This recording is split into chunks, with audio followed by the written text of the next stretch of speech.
하나님 말씀 보겠습니다. 사무엘상 13장 8절에서 14절. 교독합니다. 제 8절 읽습니다. 사울은 사무엘이 정한 기한대로 이레 동안을 기다렸으나 사무엘이 길갈로 오지 아니하매 백성이 사울에게서 흩어지는지라.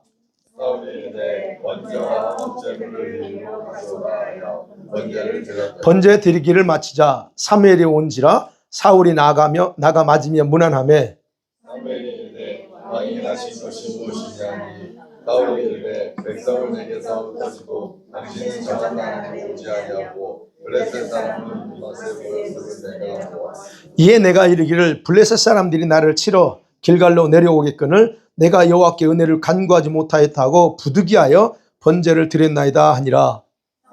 사울에게 이르되 왕이 만노를 행하였도다. 왕이 하나님 여호와께서 왕에게 내리신 명령을 지키지 아니하였도다. 그리하였더라면 여호와께서 이스라엘 위에 왕의 나라를 영원히 세우셨을 것이니 지금은 왕의 나라가 길지 못할 것이라. 여호와께서 왕에게 명령하신 바를 왕이 지키지 아니하였었으므로 여호와께서 그의 마음에 맞는 사람을 구하여 여호와께서 그를 그의 백성의 지도자로 삼으셨느니라 하고, 오늘은 그 사무엘상을 보면서 이 스토리를 전부 안 읽었지만 주제가 그래요. 내면의 전투에서 패배한 사울.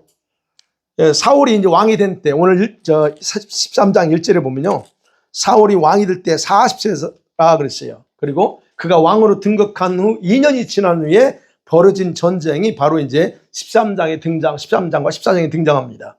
근데 여러분, 우리 개혁 성경에는 이렇게 설명이 가능해요. 이 40세가 됐고, 그 다음에 2년째 전쟁이 일었다. 그런데 NIV나 새번역 성경에는 전혀 다르게 번역돼 있어요. 이런 걸 눈치채지 못했죠. 사울이 왕이 된 지가 30세였고, 그렇게 기록돼 있어요. 거기는 30세였고, 왕으로서 42년을 통치했다라고 그렇게 기록돼 있습니다. 약간 번역의 차이가 있어요. 왜 그러냐면 이 문구의 히브리어 원래 원본에는요, 사울이 왕이 됐을 때 30살이라는 근거가 없어요. 나이는 표시 없어요. 그리고 우리 성경에는 40세라고 했잖아요. 이 말도 원본에는 그 기록이 없어요. 원어는 전부 그냥 같은 내용으로 기록되어 있어요. 근데 해석 차이에 의해서 이 NIV는 30세, 우리 개역개정에는 40세 이렇게 표현되어 있습니다. 그러니까 어떤 근거에서 했는지는 모르지만 어쨌든 물론 그 헬라 성경 그 셉타진트라고 그 70인역 할 때 이제 그렇긴 했어요. 그렇지만 그래서 원어대로 번역하면 이러는 거예요. 사울이 왕이 된 지 1년이 되었고, 그리고 이제 이스라엘을 다스린 지 2년째 되었다라고 하는 말이에요. 2년째. 그래서 2절 이하 내용이 있잖아. 2절이 지금 이제 내용은 뭐냐면 사울이 왕이 된 지 2년째 되던 해에 발생한 사건이다라는 의미예요.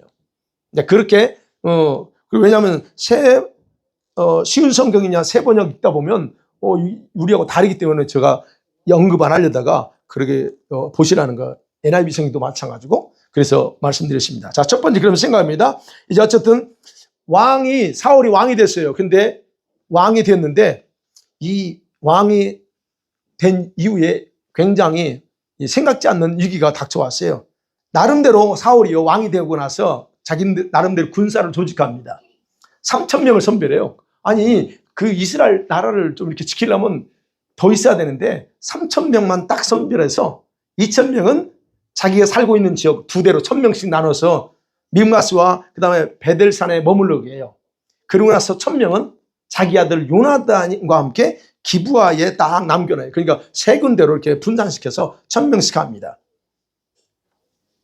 그리고 나머지는 다 어디로 해요? 고향으로 돌려보내요. 야, 가라 그냥. 그럼 볼래요. 그러니까 무슨 말이냐면 이제 더 이상 군사적인 위험이 없다라고 판단한 거예요.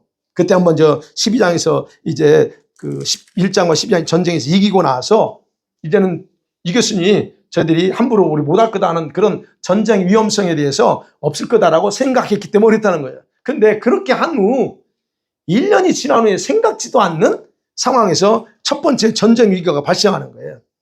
누가 그랬어요? 자기 아들 요나단이 이끌고 1,000명 부대를 이끌고 블레셋 군대 전초 기지인 게바에 있는 수비대를 쳐버려요.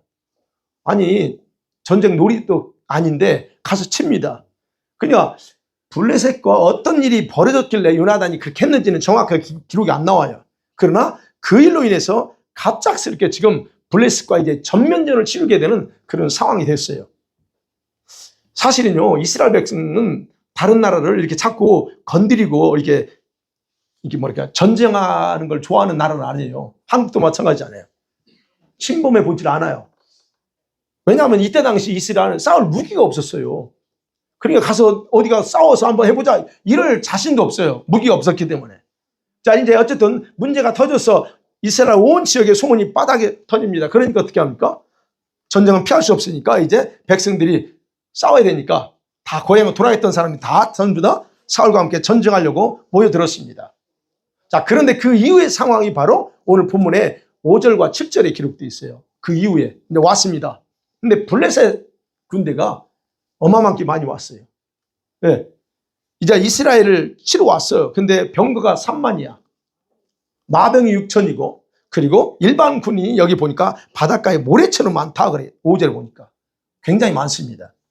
그런데 갑작스러운 그 블레셋과의 전면전에 당황한 이스라엘 백성들은 아니, 보면 그래요. 그렇게 많이 모인 걸 6절 보니까 그 많이 모인 걸 보고 나서 두려워 숨어요. 그리고 요단강 건너로 도망가는 사람도 생기고 막 싸우러 왔는데 막상 와보니까 이게 게임이 안 될 것 같아. 그러니까 사람들이 다 도망가게 됩니다. 근데 더 절망적인 건 그거야. 더 절망적인 것은 이 블레셋 사람들은 강력한 철 무기와 병거, 마병을 가지고 있는데 이 이스라엘 백성들 뭐라고 그랬어요? 철로 된 무기가 하나도 없어. 오직 사울과 요나단만 딱 두 사람만 가지고 있고 나머지 백성들은 없는 거예요. 그냥 우리 나무 막대기나 꽃갱이나 이런 거 외에는 없어요. 전쟁에서 그걸로 싸우는 게 아니잖아요.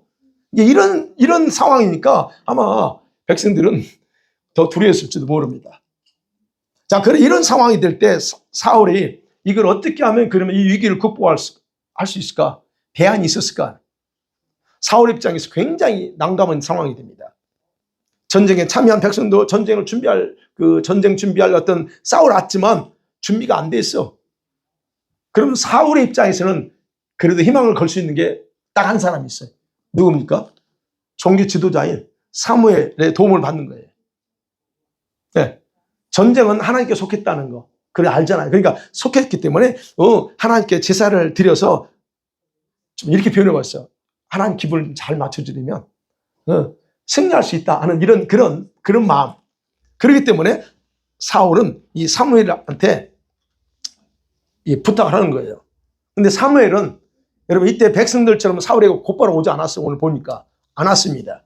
그래서 사울은 도움을 요청하고 그리고 사무엘은 그 요청을 받았을 때 자기가 갈 때까지 기다리라 그렇게 말합니다. 내가 갈 때까지 기다려. 네.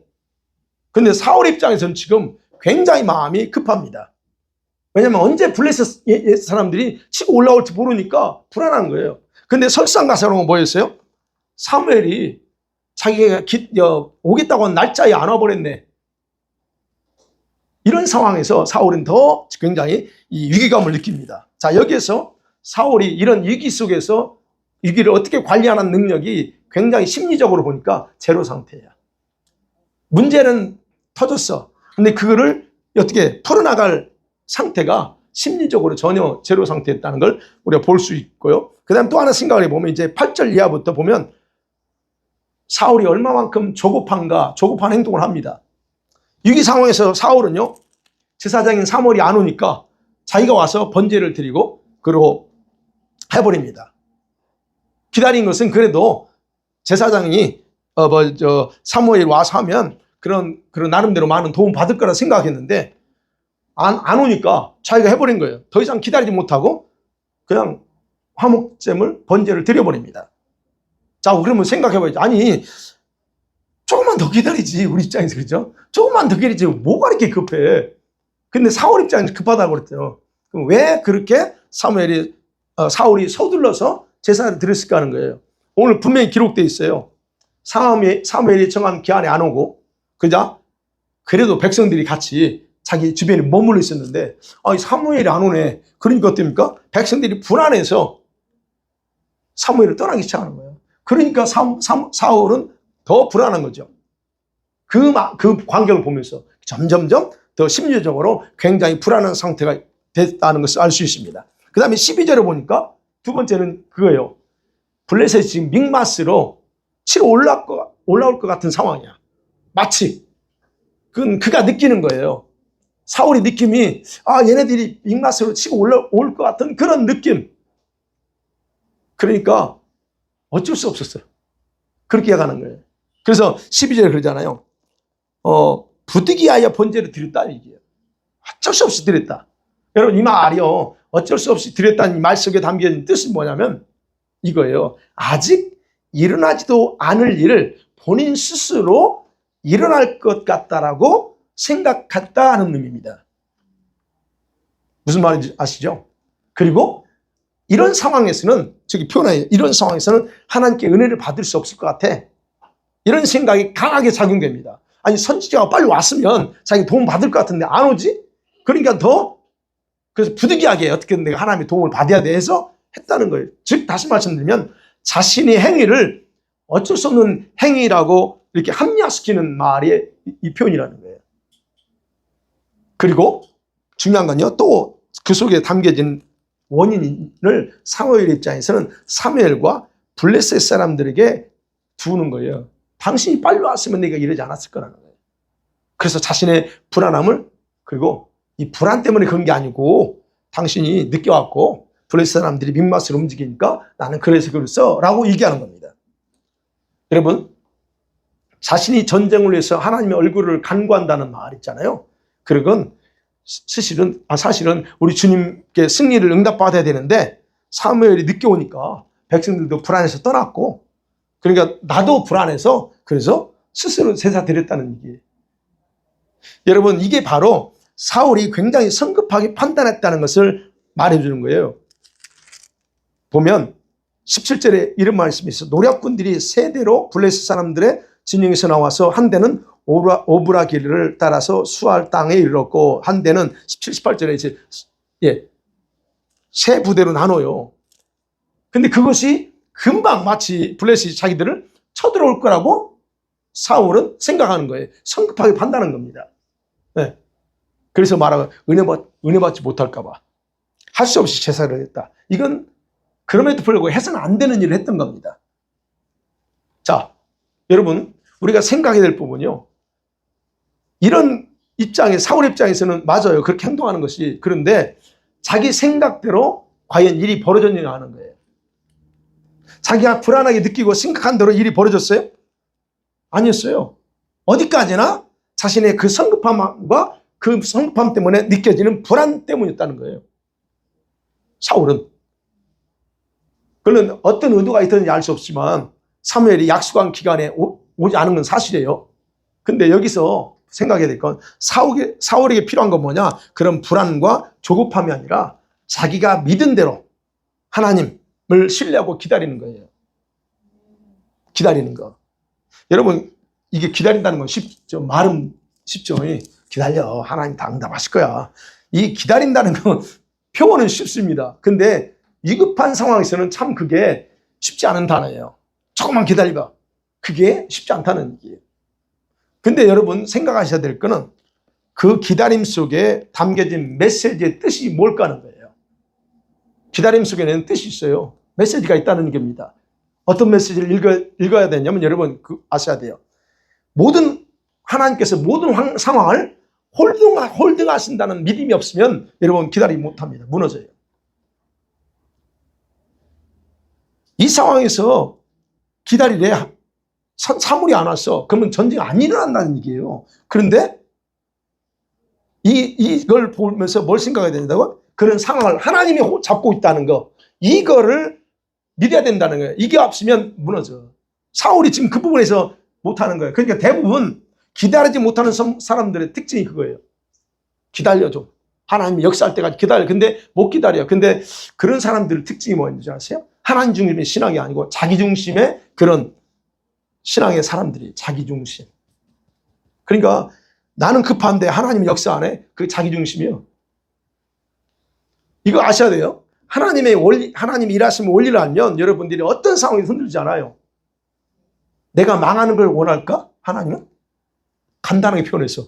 내가 죽는 걸 원해요? 아니, 그는 절대 그분은 그런 분이 아니야. 그렇다면 나는 안 죽는다는 얘기예요.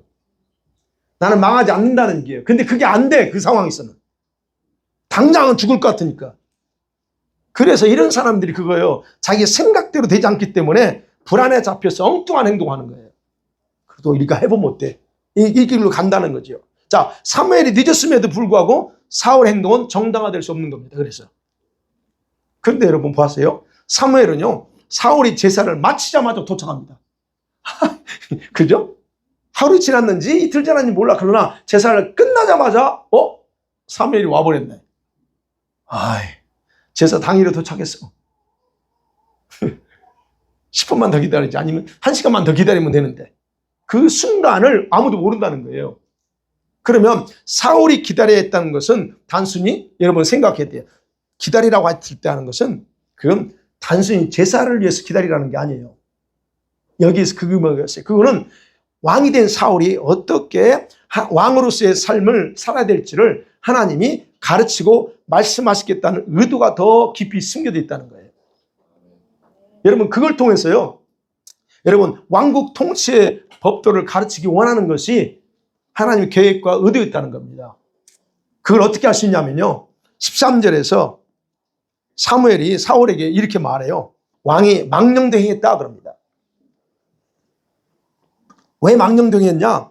왕이 하나님 여호와께서 왕에게 내리신 명령을 지키지 않았다고 그래요. 아니, 하나님이 언제 명령했어요? 사울한테?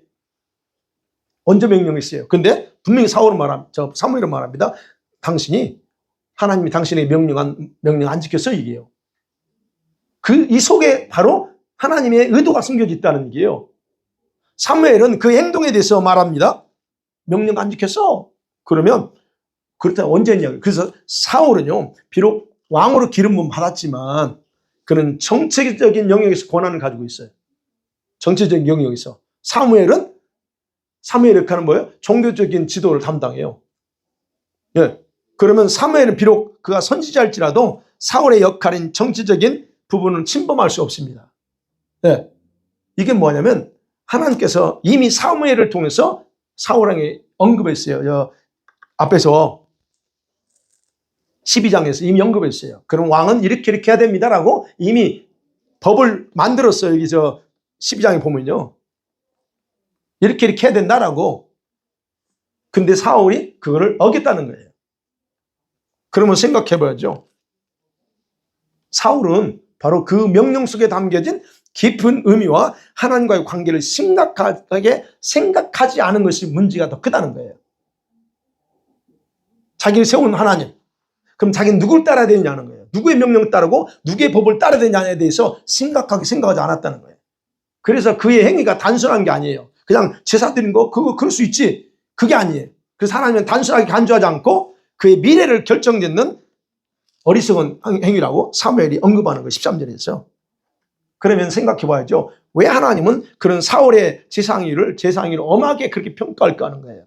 왜 이렇게 엄하게 평가해요? 왜 그걸 치명적인 잘못으로 언급하느냐는 거예요. 사울이 스스로 제사를 드렸다는 것은 단순히 제사 드린 걸로 의미하지 않아요. 더 깊은 게 있다는 얘기예요. 아까 말씀드린 하나님의 가르침과 의도대로 나라를 다스리지 않겠다는 선언과 똑같이 간주하시는 거예요, 하나님이. 그러니까 이거 봐라? 이거 하는 거예요. 아니, 내가 기름 부어 세웠는데 내 명령을 안 따르고 자기 명령 따라? 그러면 어떻게 했어요? 스스로 독립선언하는 거 똑같아요. 아담과 하와가 선악과 따먹는 독립선언하는 거거든요. 그거 똑같은 의미예요. 이스라엘 왕이야, 권위자. 그럴지라도 진짜 이스라엘의 권위는 누구예요? 하나님이에요. 그러면 그 하나님의 권위 아래 내가 내려가야 되는데 사울이 그게 아니고 내가 최고의 권위자의 위치에 올라가겠다는 그런 내면의 그런 의도가 그런 행동과 같다는 얘기예요. 자기가. 그러니까 여러분 상황과 환경을 따른 자신이 하나님보다 더 또는 하나님 자리에 스스로 올라가겠다는 것으로 하나님 간주하고 여기는 거예요. 물론 사울은 전혀 그런 생각 없을 거예요. 이가 그러니까 그냥 했어. 근데 하나님은 전혀 그렇게 생각하지 않는다는 겁니다. 이게 문제예요. 오늘도 마찬가지입니다. 하나님은요. 하나님 자신의 영역을 누군가 침범하잖아요. 그게 설령 무지함 때문일지라도 그것에 대해서 하나님이 그냥 지나치지 않아요. 반드시 어떤 일을 행하셔요. 자신의 거룩함을 더럽히잖아요. 하나님 그냥 안 계셔요. 이게 바로 하나님이 일하시는 거예요. 그게 바로 지금 사울이 바로 그런 일을 했다는 거예요. 마지막 하나 더 생각해 보시면, 그러면 사울의 조급한 행동이 가져온 그 불행이 사무엘을 통해서 선포되는 걸 내용을 봐야 돼요. 여러분, 사무엘은 사울을 돌아왔잖아요. 이제 왔다가 오히려 하나님의 메시지, 엉뚱한 메시지 선포하고 기부하러 지나서 자기 고향으로 돌아가요. 여기 보니까 15절에 보면 자기 고향으로 돌아갑니다. 사울이 생각했던 것처럼 블레셋이 곧바로 침공했나요? 침공 안 했어. 블레셋이 나름대로 작전을 세웠어요. 새 기습부대를 세워서 이렇게 싸울 준비를 했지만, 그렇게 한 거는 먼저 정탐한 거예요. 얘네들이 어떤 상태인가. 공격기를 찾았어. 근데 아직 사울이 생각했던 건 아무 일도 일어나지 않아. 그러고 나서 이제 16절부터 그렇게 했던 거, 19절에서 23절은 당시 이스라엘 백성들이 가진 무기가 무엇이었는가, 전쟁하기 얼마나 열악한 상태였는가를 그대로 기록하고 있습니다. 그러면 당시에 전쟁에서 이스라엘은 오직 하나님만을 의지해야 승리할 수 있다는 것을 그대로 보여주는 상황이에요, 이게. 이 상황에서 어떻게 블레셋과 싸워 이겨요? 무기도 없는데. 여기서 바로 우리가 중요한 교훈 한 가지는 적어도 배워야 됩니다. 이 모습 속에서. 사울의 모습 속에서. 저와 여러분의 조급한 그런 행동, 비록 한 번이라 할지라도 그 조급한 가운데 행하는 그 불순종이 생각지 않는 어떤 큰 불행을 초래할 수도 있다는 거예요. 이거는 사울에게만 해당되지 않습니다. 사울의 그런 한 번 행동이 가져온 결과 엄청난 불행이에요. 사울에 대한 하나님의 마음은 그래도 그를 통해서 지속적인 그런 왕국을 이어나갈 계획이었어요. 근데 사울의 행동이 하나님 없이 행동함을 결정했잖아요. 독립선언 했잖아요. 그리고 자기가 주인인 것처럼 왕국을 만들겠다는 걸 간주했잖아요. 그러니까 하나님은 그의 행동에 대해서 곧바로 반응하는 거예요. 그래서 사무엘을 통해서 뭐라고 하니까 당신의 왕국이 오래가지 못할 거야 라고 얘기하는 거예요. 그리고 대신에 당신이 아닌 다른 사람을 찾아서 그를 왕국의 지도자로 세울 거라고 그렇게 선언해 버립니다. 이게 1차 경고예요. 1차 경고. 그리고 사울은 그 경고를 잘 새겨 들였어야 돼요. 네. 제사 드린 것 자체가 물론 그 영적인 의미에서 문제 크지만 그걸로 한 번 했다고 해서 그냥 사울을 어떻게 하려고 할 생각은 아니에요. 경고예요, 경고. 그러면 사울은 여기서 잘 새겨 드렸어요. 그렇지만 얼마든지 그래서 사울은 자신의 실수를 많이 할 수 있는 기회는 가지고 있었어요. 그것이 바로 15장에서 아말렉을 치라고 하는 하나님의 명령 속에 담겨져 있어요. 그러면 그때 사울이 어떻게 했습니까? 우리가 아는 것처럼 불순종하여. 그러면 불순종했을 때 하나님께서 가진 아픈 마음을 15장 11절에 얘기해요. 내가 사울 선택한 걸 내가 후회한다 그래요. 분명히 사울에게는 불행을 바꿀 수 있는 기회는 있었어. 어떻게 하면? 잘 새겨서 우리식으로 하면 회개하면 하나님이 바꿀 수 있었는데 사울이 그렇지 않아요. 15장 가면 또 그러지 않아요. 사울이 어떤 걸 선택하냐면 보세요. 사울은 백성들이 요구하는 대로 열방의 왕 같은 왕이 되기를 원했던 거예요. 열방의 왕이 어떤 사람들이요? 주변에 왕들처럼. 근데 하나님은 너 그 사람들 좀 되지 말라 그러거든요. 오직 하나님의 요구대로 뜻을 행하는 하나님이 대리자 되라라고 하는 거예요. 근데 사울은 그걸 선택하지 않아요. 그래서 사울은 블레셋과의 그 전투라는 중요한 상황에서 하나님의 그 주권을 무시하고 어떻게 합니까? 백성들이 요구에 따라서 열방의 왕처럼 해요. 그래서 어떻게 합니까? 아는 것처럼 다 죽이라고 해. 진멸을 하는 건데 안 죽여.